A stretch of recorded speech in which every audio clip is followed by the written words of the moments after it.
The Wizard of Oz dazzled movie lovers on screen, no doubt. But behind the curtains, it was a nightmare. Toxic makeup, brutal stunts, and studio neglect left some actors with scars that cost them their health, careers, and for some, their lives. In this video, you'll discover that the truth about The Wizard of Oz's cursed production is as shocking as it is heartbreaking. First on this tragic movie set is Buddy Ebsen's aluminum nightmare. Buddy Ebsen was supposed to become an icon, cast as the original Tin Man in The Wizard of Oz. This was meant to be his big Hollywood break. Instead, the role nearly killed him. The studio wanted the Tin Man to gleam on camera, so they slathered Ebsen's face and body with aluminium powder. Not paint, not safe metallic cream, but actual industrial aluminium dust. Every time Ebsen opened his mouth to speak, and with every breath he took, he was inhaling fine particles of metal. What was supposed to be his makeup slowly turned into poison. Within days, his body began shutting down. His hands were cramped so badly that he couldn't bend his fingers. His legs twisted in pain. His breathing grew shallow and labored, but he didn't complain. Like so many actors of the time, Ebsen feared losing the role, so he pushed through the agony day after day, while his lungs slowly filled with aluminium. However, 10 days into filming, he collapsed. Ebsen was rushed to the hospital and placed in an oxygen tent. He stayed there for 2 weeks, clinging to life as doctors struggled to reverse the damage. His lungs were coated in metal, which made it very difficult for him to breathe. His body had been poisoned from the inside out. Contrary to what the company wanted fans to believe, Ebsen wasn't having a minor reaction. It was a full-scale medical emergency, and yet the studio had the nerve to dismiss it as an allergy, and the costume itself was nothing but a medieval torture device. The original Tin Man suit was constructed from sharp stove pipes that dug into Ebsen's joints, restricting his movement and slicing into his skin. It was so painful that MGM eventually replaced it with painted cardboard, but they kept the aluminium powder, the real killer, right where it was. For the rest of his life,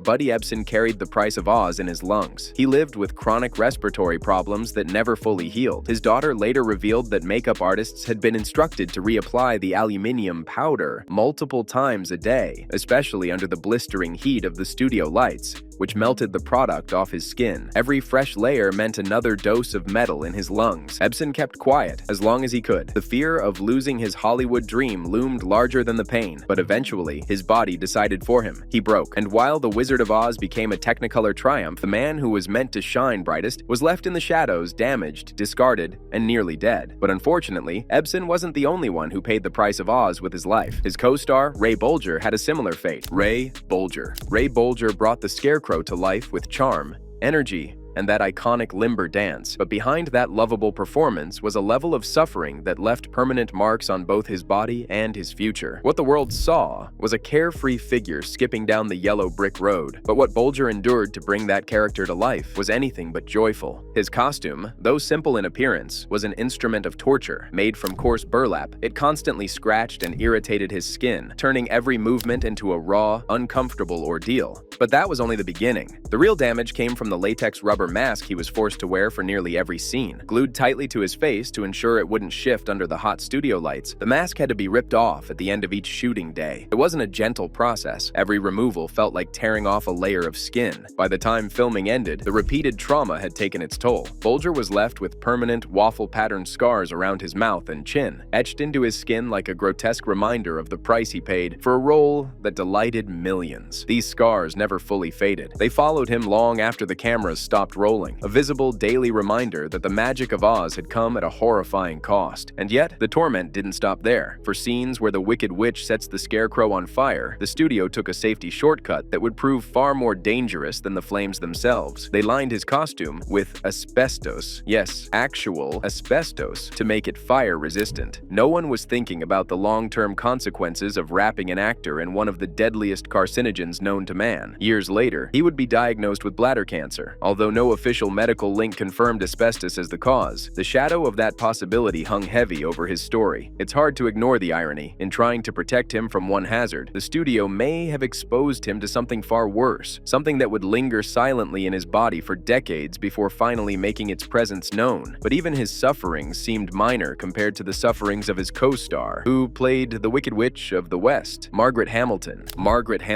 Hamilton's role sent generations of children diving under their blankets in terror. terror. But behind the scenes, it was Hamilton herself who lived through a nightmare, one so violent it nearly ended in tragedy. The scene was supposed to be a technical marvel, a dramatic exit cloaked in smoke, sparks, and theatrical flames. But something went wrong. As she prepared to vanish from Munchkinland in a blaze of pyrotechnics, the trapdoor meant to whisk her safely below the set refused to open. The effect went off anyway. Instead of disappearing in a puff of smoke, Hamilton stood trapped as real fire exploded around her. The blaze tore through her costume and reached her face before anyone could react. Hamilton spent weeks recovering from wounds that would have ended most careers. But MGM wasn't interested in healing. Executives hounded her to return to the set, pushing for her to shoot another fire stunt despite the trauma she had just endured. She stood her ground and refused, showing a kind of bravery that no role required but the studio clearly demanded anyway. The pain she had endured was dismissed as collateral damage for the sake of movie magic. However, the green didn't stop burning after the flames were out. That iconic Wicked Witch makeup was a copper-based toxic paint that seeped into her pores, clung to her skin, and refused to let go. Even after filming wrapped, Hamilton remained stained green for months. The removal process was so harsh it caused further irritation, burning her already damaged skin. But not all wounds from the Wizard of Oz were visible. Some sank deeper, wrapped in silence, masked by smiles and song. While Hamilton was burned by fire, Judy Garland was consumed by something far more insidious, an invisible torment that followed her for the rest of her life. Judy Garland may have been the beating heart of the Wizard of Oz, but on set, she was a child being devoured from the inside out by the very people who claimed to be shaping her into a star. She was only 16 when she played Dorothy, but the studio treated her like a product on the verge of expiration. MGM executives and even her mother pushed her through a grueling schedule that would have broken seasoned adults. To keep her energy up and her weight down, she was locked into a pharmaceutical trap that began with amphetamines to wake her up, barbiturates to put her to sleep, and starvation to keep her thin. Garland later called it a way of life, because it wasn't just encouraged, it was enforced. Actors on the set of this classic movie were expected to work 72 hours straight, propped up by pills and promises. For Garland, it was worse. She was told she was too chubby, too awkward, not good enough. Studio heads mocked her, called her a fat little pig with pigtails, and monitored every bite of food she dared to take. The same voice that sang over the rainbow was, off camera, breaking under the weight of forced perfection. Unfortunately, the trauma didn't end when the cameras stopped rolling. Garland carried that damage for the rest of her life. The addiction that MGM had cultivated in her youth spiraled into a lifelong battle with drugs, depression, and exhaustion. She tried to climb out of it again and again, but the damage had been baked into her bones. Her voice, which was so full of longing and wonder, was also a cry for help no one in power ever answered. Eventually, on the 22nd of June 1969, Garland passed away at just 47 years from an accidental overdose, and still haunted by the industry that had once dressed her in gingham and ruby slippers. Judy Garland didn't just play Dorothy, she was Dorothy, lost in a land built on illusion, begging for a way home that never came. The real tragedy of The Wizard of Oz wasn't behind the curtain. It was in the pills, the pressure, and the silence that swallowed the girl who only wanted to sing. The dangers of The Wizard of Oz extended beyond the main cast. The intense heat from the powerful lights needed for Technicolor filming pushed temperatures past 38 degrees Celsius, causing several actors to faint on set. Even Toto, Dorothy's small dog, was injured when a crew member accidentally stepped on her, requiring a substitute during her recovery. The poppy field scene featured artificial snow made from asbestos, a known carcinogen, and traces of asbestos were also found in costumes and props. So it is safe to say that while The Wizard of Oz may have dazzled the world with its magic, its real cost of Oz was paid in scars that never faded. Do you think these scars were worth the production of the film? Let us know your thoughts in the comments. Thanks for watching and see you in our next video.